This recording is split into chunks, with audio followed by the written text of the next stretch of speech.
Hi friends, నేను మీ Soundarya. Welcome back to our channel. అందరు ఎలా ఉన్నారు? ఈ రోజు వీడియోలో మంచి రుచిగా ఉండే గోరుచిక్కుడుగాయ ఫ్రైని ప్రిపేర్ చేసి చూపిస్తానండి. ఒక్కొక్క ప్రాంతంలో ఒక్కో విధంగా పిలుస్తూ ఉంటారు గోరుచిక్కుడుగాయల్ని. ఒక్కో ప్రాంతంలో గోరుచిక్కుడుగాయలని, ఒక్కొక్క ప్రాంతంలో గోకరకాయలని పిలుస్తూ ఉంటారు. మా సైడ్ అయితే గోరుచిక్కుడుగాయ అని పిలుస్తారండి. మీ సైడ్ ఏమంటారో కామెంట్ బాక్స్ లో కామెంట్ చేయండి. నిజానికి చెప్పాలంటే ఈ గోరుచిక్కుడుగాయ ఫ్రైని చాలా మంది అవాయిడ్ చేస్తూ ఉంటారు. ఒకసారి నేను చెప్పిన టిప్స్‌తో ఈ గోరుచిక్కుడుగాయ ఫ్రై కనుక మీరు ప్రిపేర్ చేశారంటే మళ్ళీ మళ్ళీ ఇలాగే చేసుకొని తింటారు. టేస్ట్ చాలా బావుంటుంది. మరి ఇంకెందుకు ఆలస్యం, ఈ గోరుచిక్కుడుగాయ ఫ్రైని ఏ విధంగా ప్రిపేర్ చేసుకోవాలో ఇప్పుడు ఈ వీడియోలో చూసేద్దాము. నేనైతే ఇక్కడ ఒక పావు కేజీ వరకు గోరుచిక్కుడుగాయ ముక్కల్ని తీసుకున్నాను. ముందుగా స్టవ్ వెలిగించి ఒక ప్యాన్ పెట్టుకోవాలి. ప్యాన్ వేడైన తర్వాత మన కర్రీకి సరిపడా ఆయిల్‌ని అయితే వేసుకోవాలి. నేనైతే ఇక్కడ 3 టేబుల్ స్పూన్ల వరకు ఆయిల్‌ని వేశాను. ఆయిల్ వేడైన తర్వాత పోపు దినుసులు వేసుకోవాలి. మనకు ఈ పోపంతా బాగా ఫ్రై అవ్వాలి. ఈ పోపంతా వేగిన తర్వాత ఇందులోనే సన్నగా కట్ చేసి పెట్టుకున్న పచ్చిమిర్చి ముక్కల్ని అయితే యాడ్ చేసుకోవాలి. పచ్చిమిర్చిని కాస్త ఎక్కువగానే యాడ్ చేసుకోండి. టేస్ట్ అనేది చాలా బావుంటుంది.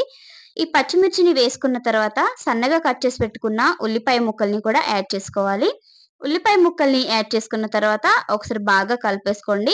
ఈ పచ్చిమిర్చి, ఉల్లిపాయ ముక్కలు బాగా ఫ్రై అవ్వాలండి. దాదాపుగా ఒక 50% వరకు అయితే ఫ్రై చేసుకోండి.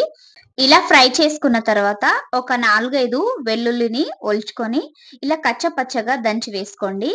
ఇందులోనే కొద్దిగా కరివేపాకుని కూడా యాడ్ చేసుకోండి.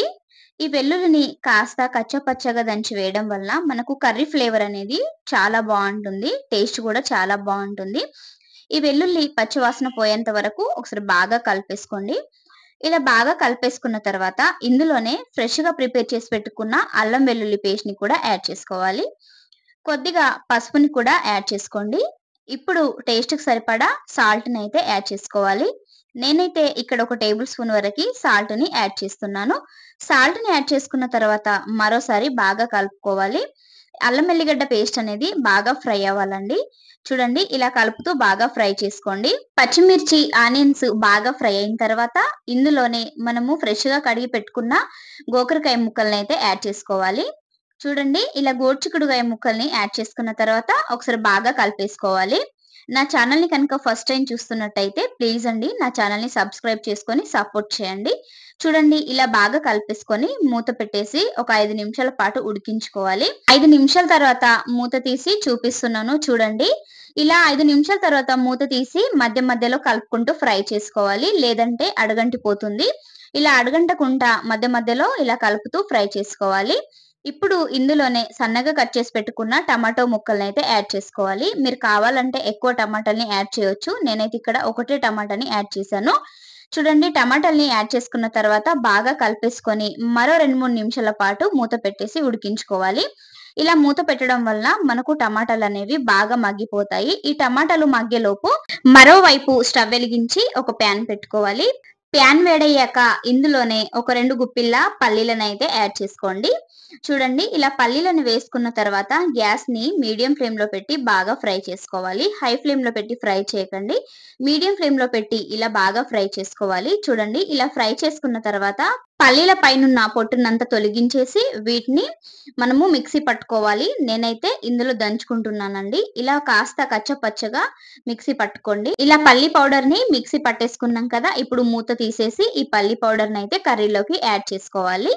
ఈ పల్లి పౌడర్‌ని యాడ్ చేసుకున్న తర్వాత ఇందులోనే టేస్ట్‌కి సరిపడా కారాన్ని కూడా యాడ్ చేసుకోవాలి. నేనైతే ఇక్కడ 3 టేబుల్ స్పూన్ల కారాన్ని యాడ్ చేస్తున్నాను. మీరు మీ టేస్ట్‌కి సరిపడా కారాన్ని యాడ్ చేసుకోండి.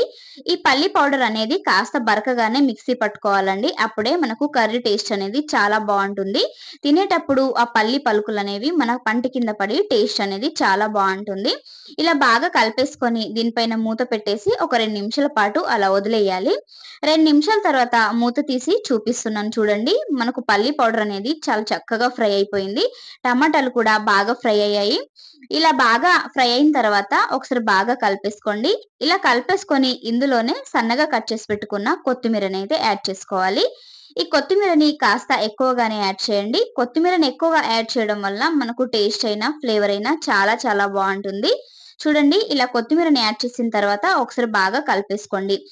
అంతే అండి. ఎంతో టేస్టీగా ఉండే మనకు గోరుచిక్కుడుగాయ ఫ్రై అయితే రెడీ అయిపోయింది. టేస్ట్ చాలా బావుంటుందండి.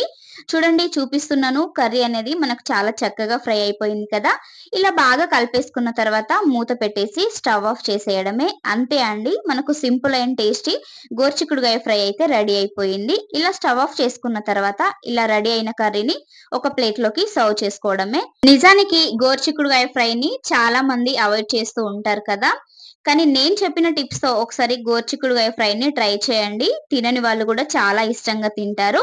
నా ప్రాసెస్ కనుక మీకు నచ్చినట్టయితే ఒకసారి మీరు కూడా తప్పకుండా ట్రై చేయండి. మీరు ట్రై చేసిన తర్వాత మీకెలా కుదిరిందో కామెంట్ బాక్స్‌లో కామెంట్ చేయండి. నా రెసిపీ కనుక మీకు నచ్చినట్టయితే లైక్ చేయండి, షేర్ చేయండి. మరిన్ని మంచి మంచి వీడియోస్ కోసం మన ఛానెల్‌ని సబ్స్క్రైబ్ చేయండి. పక్కనే ఉన్న బెల్ ఐకాన్‌ని క్లిక్ చేయండి.